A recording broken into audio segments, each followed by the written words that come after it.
인내하는 자가 복되다는 제목으로 말씀을 전가하겠습니다. 지난 7월 20일에 열린 미국 여자 프로골프 LPGA에서 우리나라 최운정 골프 선수가 첫 우승을 했습니다. 자, 그런데 이 최운정 골프 선수에게 이 우승은 아주 큰 의미가 있습니다. 이 선수는 중3 때 국가대표 상비군으로 발탁될 정도로 유망주였습니다.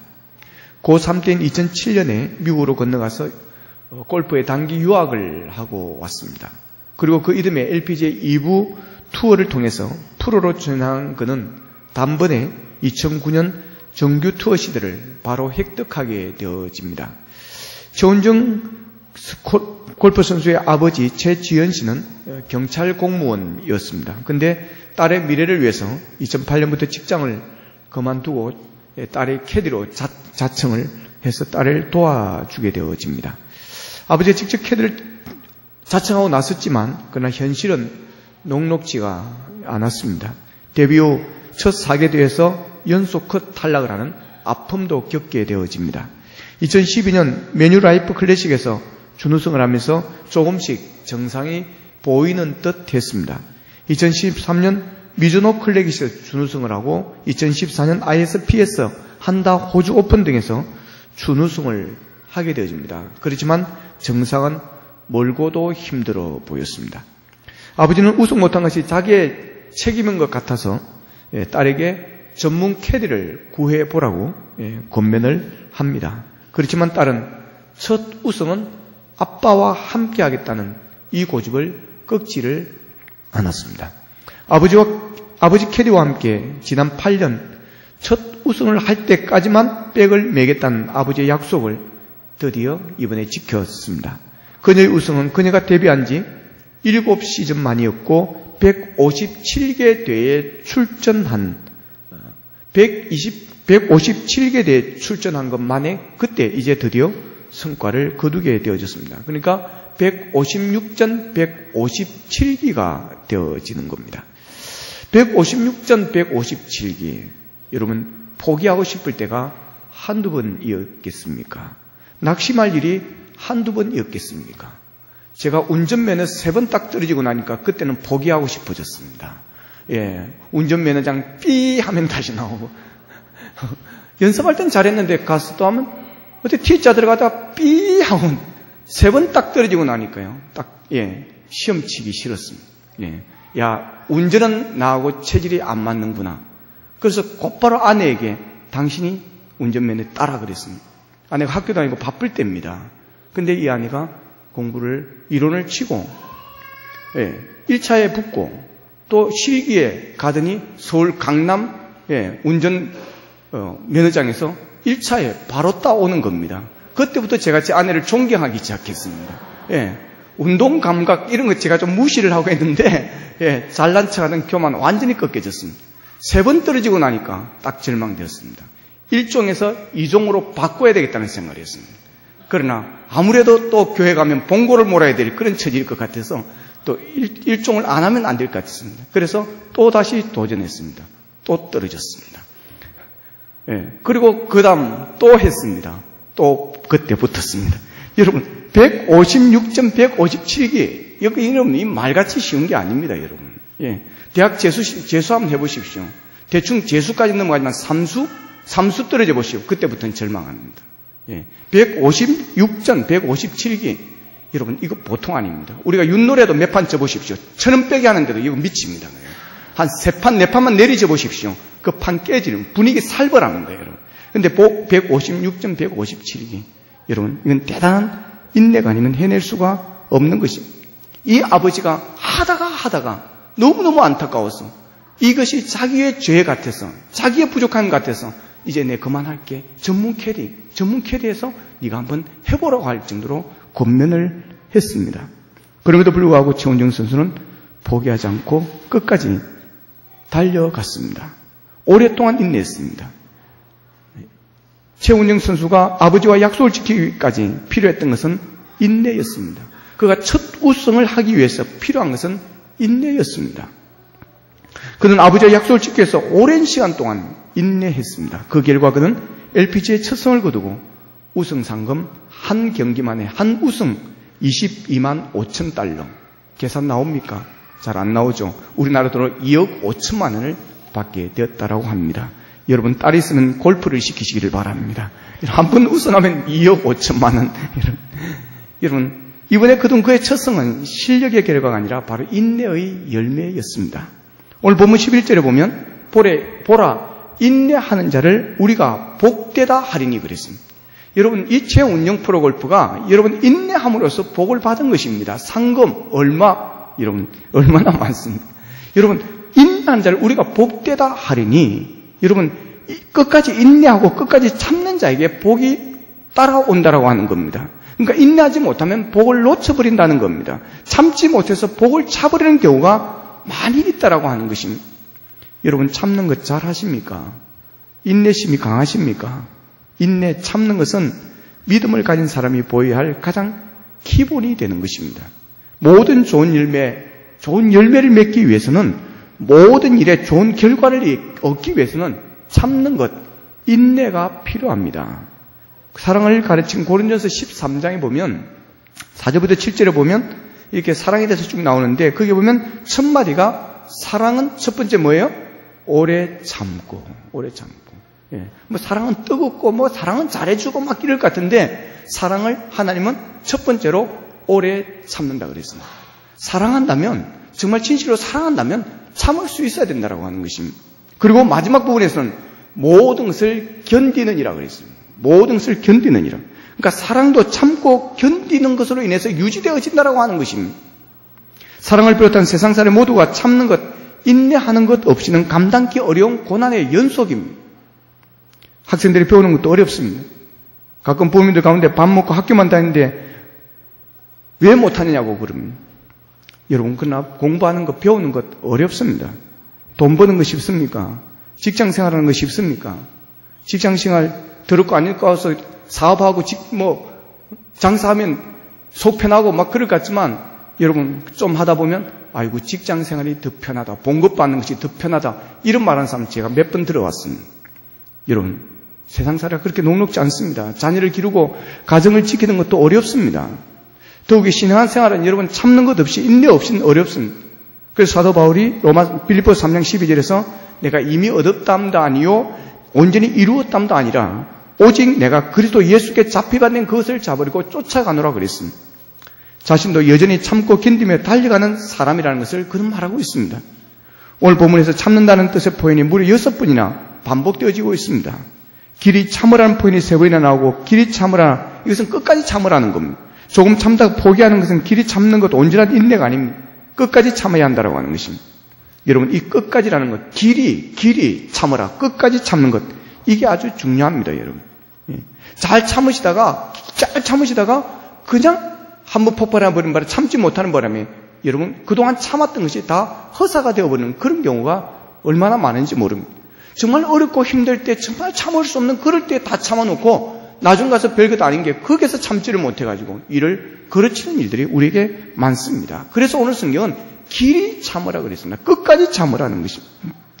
언제까지 어떻게 참으라고 하시는 겁니까? 본문 7절에 보면 주의 강림하시기까지 길이 참으라 그랬습니다. 주님이 다시 오시는 그날까지 참으라는 겁니다. 그런데 우리는 미리 횟수를 정해놓고 참고 그럽니다. 우리가 흔히 쓰는 말이 있습니다. 3번, 3번. 예. 우리가 너무 이걸 많이 사용합니다. 예. 그러고 나서 무엇이라 그럽니까? 참을 만큼 참았다 그럽니다. 참을 만큼 나도 참았다. 얼마나 참았는데요? 3번 참아놓고 참았다면 참을 거 참았다고 어떻게 합니까? 여러분, 주님이 오실 때까지, 주의 강림하실 때까지 여러분 길이 참아야 됩니다. 예수님의 제자들이 3번만 참으면 됩니까? 하니까 뭐라고 그럽니까? 아니라고 합니다. 7번씩 7번씩 7번을 참으라 그랬어요. 그것은 7749가 아닙니다. 그것은 주님 오시는 그날까지 끝까지 길이 참으라는 것입니다. 우리 예수님이 그리 참으셨습니다.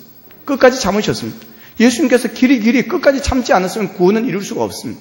예수님께서 십자가에 달리시면서 다 이루었다 그랬습니다. 이게 무엇입니까? 내가 끝까지 길이 끝까지 참았다. 끝까지 내가 인내했다는 것입니다. 여러분, 거기서 내려오고 싶은 마음이 왜 없겠습니까? 그 고통, 여러분, 손에 못이 박혔습니다. 발에 못이 박혔습니다. 산 사람의 못을 박아놓고 여러분 매달아 놓았습니다. 몸은 밑으로 처지는 것입니다. 그 고통이 어떻겠습니까? 하나님 천사를 보내주십시오. 그러면서 오다닥 해가지고 뛰어내려가지고 저들 놀라게 하고 다 도망가게 하고, 여러분 그런 영웅적인 심리가 왜 없겠습니까?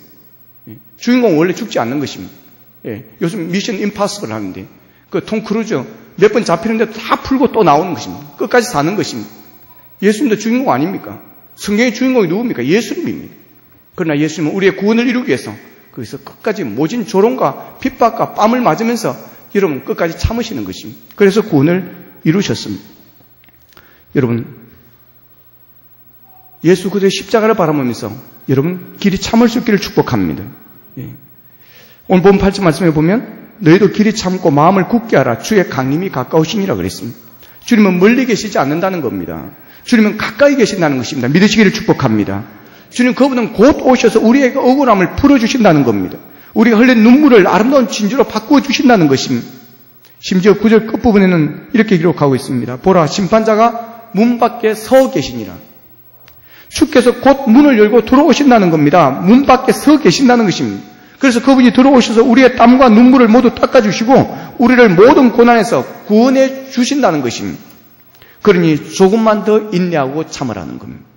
구원이 멀지 않았다는 것입니다. 성지 이스라엘에 가면 목자가 자기의 약물을 이따금씩 깊은 골짜기로 데리고 인도할 때가 있습니다. 양들의 입장에 보면 그것은 사망이 엄청난 골짜기입니다. 왜 이렇게 험한 골짜기로 데려가야 되는가?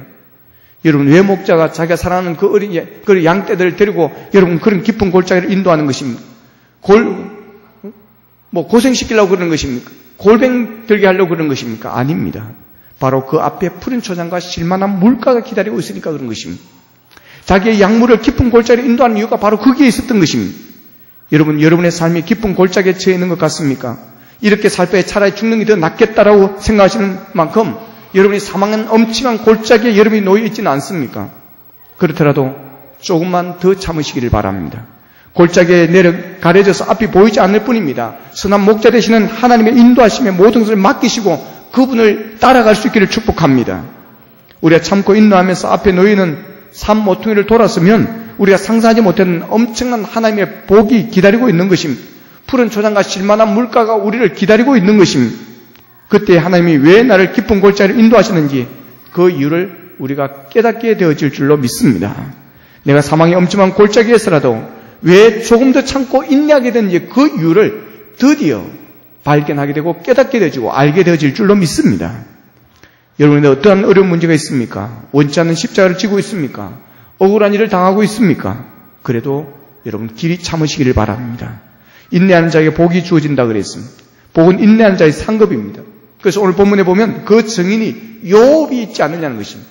그 증인이 욥이라고 하는 것입니다. 그래서 욥의 인내를 배우라고 그러는 겁니다. 여러분, 욥은 얼마나 고난을 당했습니까? 근데 길이 참았습니다. 그랬더니 하나님께서 갑절의 축복을 주었습니다. 여러분, 하나님께서 왜 욥에게 그런 고난을 주어진 것입니까? 인내하는 훈련을 시킨 것입니다. 연단하는 훈련을 시켰었습니다. 그래서 복 있는 자가 되게 하기 위해서 그랬습니다. 여러분, 분노, 원망은 좋은 결과를 얻은 적이 없습니다. 그러므로 오늘 보면 10절의 말씀처럼 선지자들의 오래 참음을 본받고 인내해야 하는 것입니다. 여러분, 욥은 어떤 고난이 있었습니까? 욥은 하루아침에 자녀와 재산과 건강을 잃고 생명만을 부지하는 그런 신세가 되어집니다. 그를 위로하러 온 친구들까지도 그의 마음을 아프게 만들었습니다. 그러나 욥은 그 고통 속에서도 결코 소망을 잃지를 않습니다. 그는 끈질기게 하나님 만나 뵙기를 간청을 했습니다. 하나님은 결국 욥을 만나 주셨고 갑절에 복을 주십니다. 하나님께서 우리에게 그러기에 욥에게서 이런 끈질긴 신앙, 이런 인내하는 신앙, 길이 참는 그런 자세를 배우라고 그러는 것입니다. 여러분, 하나님께서 우리에게 주시는 고난은 인내의 훈련, 연단의 과정입니다. 이 훈련을 통해서 우리를 복된 자로 만들기 위한 하나님의 과정임을 기억할 수 있기를 축복합니다. 서양에서는 결혼할 때 어머니가 시집간 딸에게 진주를 주는 풍습이 있다고 합니다. 그때의 진주를 가리켜서 영어로 frozen tears, 얼어붙은 눈물이라고 그렇게 부른다고 합니다. 왜 어머니가 시집딸을 가는 게 얼어붙은 눈물의 뜻의 이 진주를 여러분 주겠습니까? 그게는 이런 뜻이 있는 겁니다. 딸아, 네가 이 다음에 시집살을 하다 보면 여러 가지 어려운 일들이 많을 것이다. 때로는 속상해서 눈물을 흘려야 할 때도 있을 것이다. 그래도 너무 마음 아파하지 말고 참고 견뎌야 한다. 그러면 네가 오늘 흘리는 눈물이 내일에 가서는 아름다운 축복으로 바뀌어질 것이다. 여러분, 엄마는 딸에게 이러한 뜻으로 진주를 주는 것입니다. 여러분, 진주가 어떻게 해서 만들어지는 겁니까? 진주는 땅에서 캐내는 것이 아닙니다. 바닷속의 조개 안에서 진주는 만들어집니다. 어쩌다 잘못해서 모래알이 조개의 몸속으로 들어가게 됩니다. 깔깔한 모래알이 부드러운 조개살 속에 박히게 될 때 조개는 얼마나 고통스럽겠습니까? 그렇다고 해서 모든 진주가 모두가 다 진주가 되는 것은 아닙니다. 모두가 모래알에 조개살 속에 들어갔다고 다 진주가 되는 건 아닙니다. 깔깔한 모래알이 조개의 부드러운 살에 박히게 되면 조개는 본능적으로 두 가지 중에서 한 가지를 선택해야 합니다. 한 가지는 조개가 모래알을 무시해버리는 것입니다. 그러나 그렇게 되면 결국은 조개가 모래알 때문에 병들게 되어지는 것입니다. 살이 썩기 시작하는 것입니다. 그래서 얼마 가지 않아서 이 모래알 때문에 이 조개가 병들어 죽게 되어지는 겁니다. 또 다른 한 가지는 조개가 모래알의 도전을 받아들이는 것입니다. 그래서 네이커, 진주청이라는 생명의 즙을 조금씩 짜낸다는 겁니다. 이 조개는 이 생명의 즙으로 자기 몸속에 들은 모래알을 계속해서 덮어싸고 계속해서 이 네이커의 생명의 즙을 통해서 계속 덮어싼다는 겁니다. 하루 이틀, 한 달, 두 달, 1년, 2년을 지나면서 계속해서 생명의 즙으로 모래알을 감싸고 또 감쌉니다. 그렇게 해서 이루어진 것이 바로 진주라는 것입니다. 여러분, 우리가 살아가다 보면 우리의 삶 속에도 이런저런 모래알이 우리를 들어와서 우리의 마음을 아프게 하고 우리의 몸을 아프게 할 때가 있습니다. 이것을 우리는 시련이라고 그렇게 말합니다. 욥이 그런 시련을 당했습니다. 여러분, 그런 욥의 시련을 당했을 때 욥이 어떻게 했습니까? 인내했습니다. 그래서 욥의 인내를 우리에게 배우라고 하는 것입니다. 여러분, 시련이 우리에게 임할 때 낙심하지 마시기를 바랍니다. 체념해버리지 마시기를 바랍니다. 시련이 임할 때 체념해버리면 우리의 삶이 그만큼 병들어가는 것입니다. 우리에게 어떠한 시련이 임할 때 내가 지금 값진 진주를 품고 있구나라고 생각하시기를 바랍니다. 내가 당하는 시련이 크면 클수록 내가 품고 있는 진주가 더 값지고 더 크겠구나라고 생각하고 여러분 길이 참으십시오. 또한 욥을 통해서 우리가 배울 것이 있습니다. 그것은 의인에게도 시련이 있다라고 하는 것입니다. 시편 34편 19절에 보면 의인은 고난이 많으나 그랬습니다. 여러분, 고난이 많습니까? 여러분이 의인이기 때문에 그렇습니다. 의인이 그냥 되어지는 것이 아닙니다. 고난을 통해서 의인이 이루어지는 것입니다.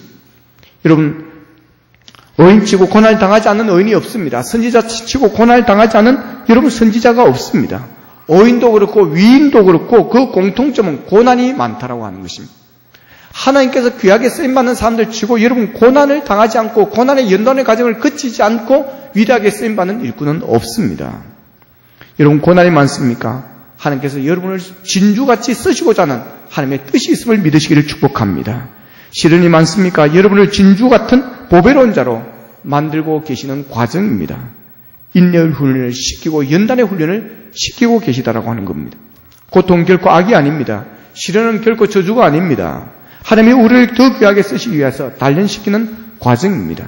그래서 우리가 고난을 당할 때 조심해야 될 것이 오늘 본문에 보면 원망하지 말라 그럽니다. 본문 9절에 보면 형제들아 서로 원망하지 말라 그랬습니다. 여러분, 어려운 일을 당하면 내가 저지른 것이 아니고 다른 일들을 통해서 이렇게 고난을 당하고 이럴 때는 원망이 나옵니다. 어떨 때는 자기가 잘못해놓고도 또 다른 사람을 원망하는 우리의 습관이 그렇게 되어 있기 때문에 그렇습니다.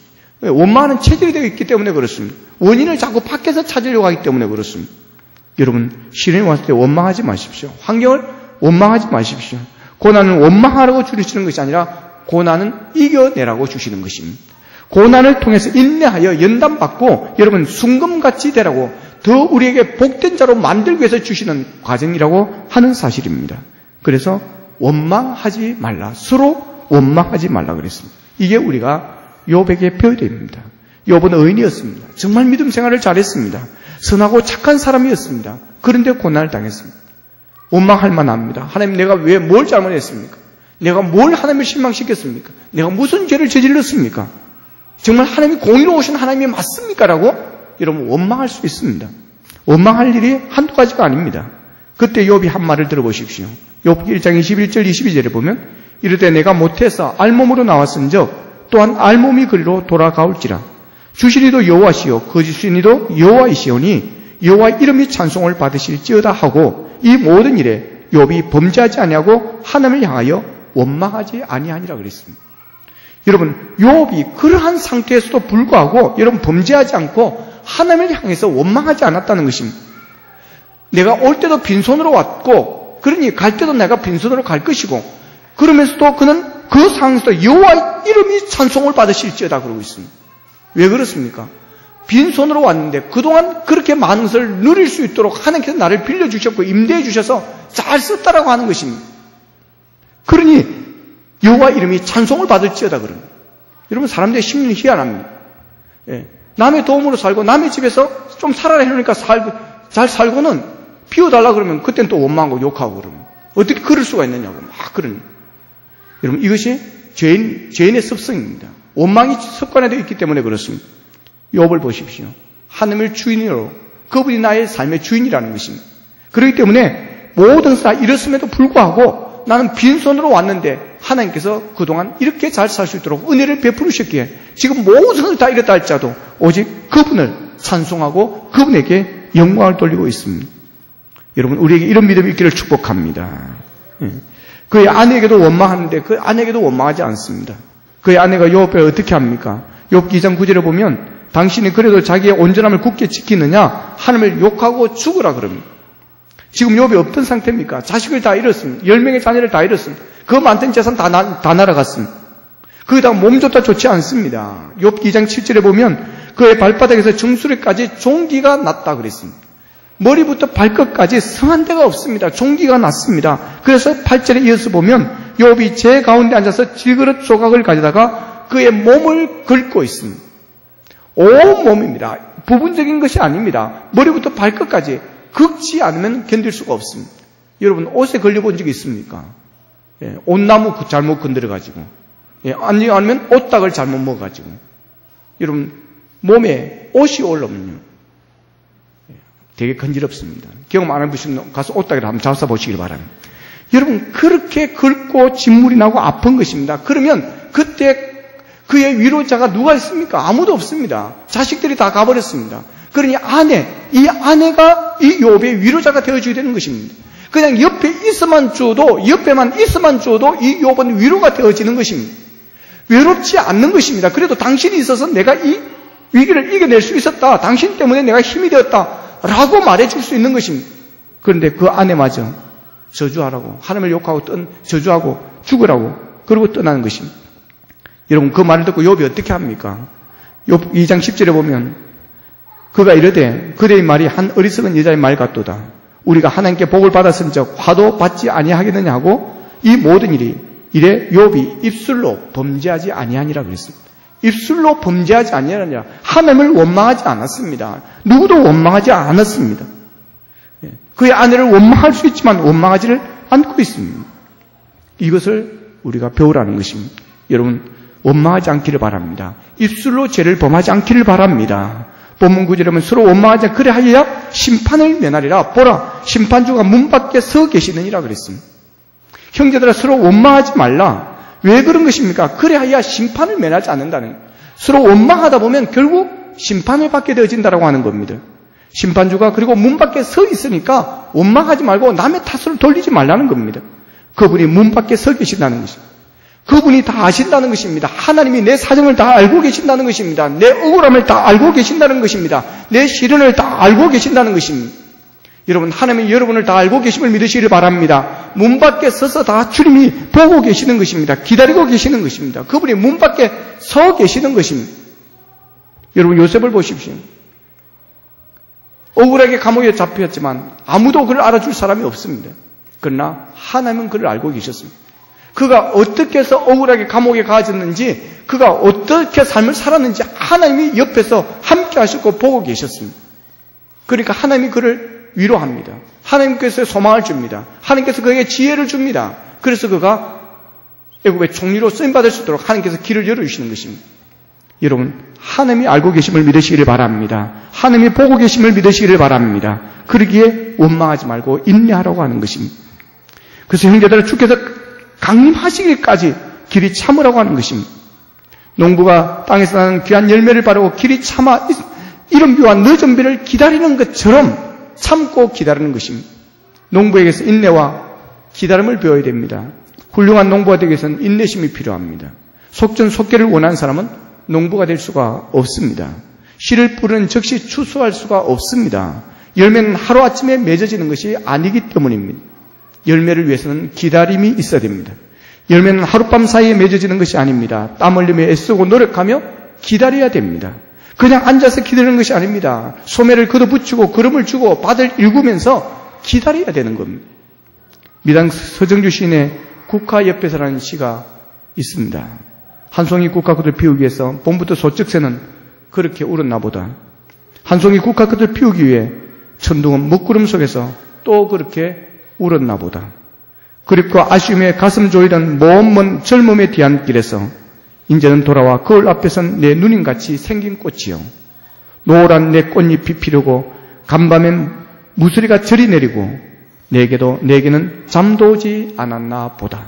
여러분, 한 송이의 국화꽃을 피우기 위해서 봄부터 소쩍새는 그렇게 울었다라고 하는 표현은 얼마나 긴 기다림과 인내가 있었는지를 의미하는 것입니다. 농부가 열매를 거두기 위해서는 그런 기다림과 인내가 필요하다는 것입니다. 그런 농부의 기다림, 인내를 우리에게 배워야 한다고 말씀합니다. 여러분, 기도의 용사들은 여러분 인내하고 기도하고 기다리는 자입니다. 기도 응답의 축복을 받는 사람은 여러분 포기하지 않고 끝까지 기도하는 그런 사람입니다. 응답받을 때까지 기도하는 사람, 이런 사람이 응답의 축복을 받습니다. 그래서 우리는 마라톤 신앙을 가져야 되는 것입니다. 인생은 마라톤과 같습니다. 예수 믿는 신앙은 신앙 마라톤 선수가 되어야 됩니다. 인생은 어떻게 시작했느냐가 중요하지 않고 어떻게 끝냈느냐가 중요합니다. 사람이 어떤 환경에서 태어나서 인생을 시작했는지는 지도 문제가 안 됩니다. 얼마나 고생스럽게 공부하고 살아왔는지도 문제가 안 됩니다. 지금까지 얼마나 좋은 일을 했는지 지은 죄와 저지른 잘못과 무엇인지가 그 사람의 결론이 아닙니다. 다만 삶을 어떻게 끝낼 것이냐가 문제입니다. 지난 날을 회개하고 믿음 안에서 소망의 인내를 가지고 최후의 순간까지 하나님께 충성을 다하는 그 사람에게 생명의 멸류관, 영원한 승리의 이름이 주어지는 겁니다. 그러므로 우리에게 필요한 것은 마라톤 신앙입니다. 다시 말해서 장기적 신앙을 가지고 가야 되는 겁니다. 예수님은 환난의 때에 산 우리들에게 나중까지 견디는 자가 구원을 받는다고 그랬습니다. 하나님은 오래 참고 기다리는 자를 복된 인사라고 그랬습니다.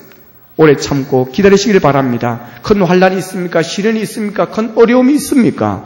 자존심은 상한 일이 있습니까? 억울해서 못 살겠습니까? 그래도 조금 더 참으시기를 바랍니다. 그러면 여러분의 결말을 하나님이 보장하십니다. 하나님의 사람들은 그래서 결말이 좋습니다. 하나님 반드시 책임져 주시기 때문에 그렇습니다. 여러분, 우리가 분명히 알아야 할 것이 있습니다. 하나님께 맡긴 삶, 하나님께 의존한 인생의 길은 하나님이 그 길을 인도해 주신다라고 하는 것입니다. 그래서 잠언 16장 9절에 보면 사람이 마음으로 자기의 길을 계획할지라도 그 걸음을 인도하시는 이는 하나님이시라, 여호와시라고 그랬습니다. 우리의 믿음의 뿌리를 내리지 못하게 하는 딱딱한 흙과 돌이 있습니다. 우리의 소망의 싹이 움트지 못하게 가로막는 그런 가시가 우리의 주변에 많습니다. 우리의 사랑의 열매를 맺지 못하게 방해하는 폭풍과 흑암이 있어도 여러분 끝까지 견디셔야 되는 겁니다. 여러분, 하나님을 사랑하십니까? 믿음을 지키기 위해서는 참고 견디셔야 됩니다. 하나님이 붙들어 주시니 이길 수 있습니다. 여러분, 가족을 사랑하십니까? 가족을 지키기 위해서, 사랑을 지키기 위해서 참고 견뎌야 됩니다. 하나님이 함께 계시니 이길 수 있습니다. 여러분, 자신을 사랑하십니까? 멋진 삶을 살고 멋진 삶을 위해서는 참고 견뎌야 됩니다. 하나님이 붙들어 주십니다. 군대 간 저희 둘째가 전화가 오면 제가 해주는 세 마디의 말이 있습니다. 널 위해 기도하마. 널 위해 기도하마. 두 번째는 잘 참아라. 너 자신을 위해서, 그리고 이 아빠를 위해서, 그리고 우리 가족을 위해서 잘 참아라. 잘 참아라. 부모 형제 너를 믿고 단잠을 이룬단다. 잘 참아라. 그리고 잘 견뎌야 한다. 끝까지 잘 견뎌라. 그 세 마디를 꼭 해줍니다. 여러분, 신앙생활은 우리가 이 세상의 삶을 살면서도 마찬가지입니다. 우리의 마음에 합한 삶을, 하나님의 마음에 합한 삶을 살기 위해서는 참을 수밖에 없습니다. 끝까지 견디는 자가 결국 승리하는 자인 것을 여러분 믿으시기를 바랍니다. 여러분 승리하십시오. 자신에게 승리해야 됩니다. 여러분의 가정 삶에 승리해야 됩니다. 이 세상은 더럽고 추한 것들이 많습니다. 여러분의 가정을 무너뜨리고 깨뜨리는 것이 많습니다. 여러분의 신앙을 흔드는 것도 많습니다. 우리를 속상하게 하는 것도 정말 많습니다. 그러나 승리해야 됩니다. 믿음을 지키는데도 승리해야 됩니다. 참고 견디어 하나님 앞에 갈 때 참으로 잘했다, 착하고 충성된 종아라고 칭찬받는 자리에 우리가 서기 위해서는 잘 참고 견뎌내야 됩니다. 가장 살기 힘든 세상에 우리가 살고 있습니다. 그러나 하나님이 우리를 붙들어 주시면 우리는 승리할 수 있습니다. 여러분, 하나님이 여러분의 붙들어 주심을 믿으시기를 축복합니다. 우리 함께 주님여 이 손을 함께 찬양을 드렸으면 좋겠습니다. 주님여 이 손을 꼭 잡고 가소서. 약하고 피곤한 이 몸을 폭풍 후 허감 속 햇지사 빛으로 손잡고 날 인도하소서. 인생이 힘들고 고난이 겹칠 때 주님여 날 도와주소서. 외치는 이 소리 지금 곧 들어서 손잡고 날 인도하소서.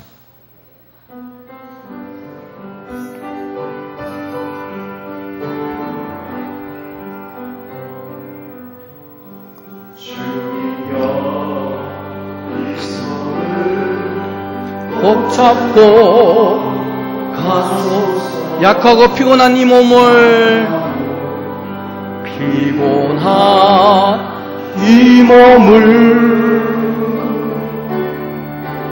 폭풍 허감 속 해치사 빛으로 손잡고 날 인도하소서. 인생이 힘들고 고난이 덮칠 때 인생이 힘들고 고난이 덮칠 때 주님여 날 도와주소서. 날 도와주소서.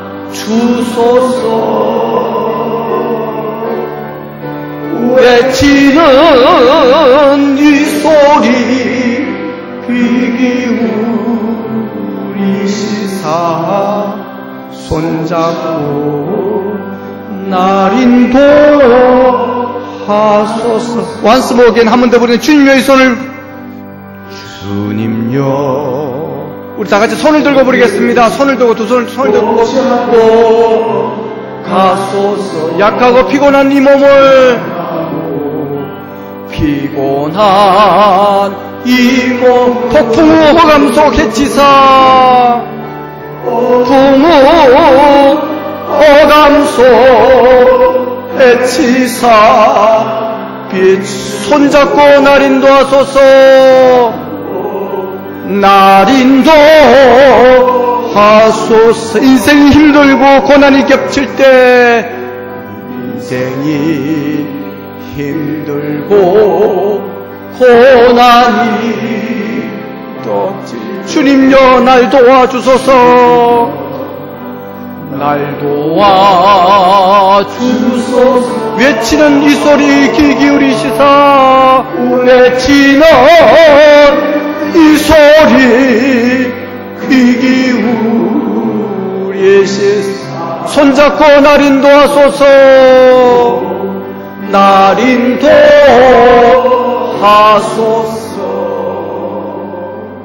기도하겠습니다.